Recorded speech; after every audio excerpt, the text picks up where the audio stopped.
Lab Plus, one of the biggest labs certainly in the country for teaching, and it allows us to have flexibility between the different subject areas that students do. So they can begin to connect together different concepts and different parts of practicals, and also allows us to immerse students in some of the research-led teaching that's done as well, and I think that's really important.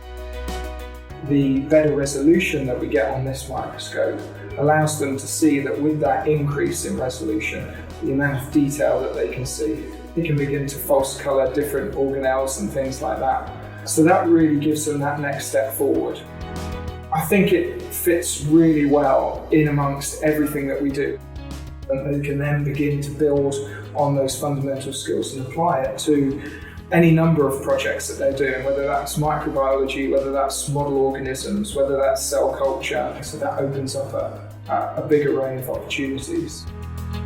What does that actually look like? What are the cells actually doing? What's the phenotype? So they can get a whole holistic feel of the field of cell biology, and that's fantastic. And hopefully then gives them a real passion for science, and using equipment in science, they can then take on into the wider world.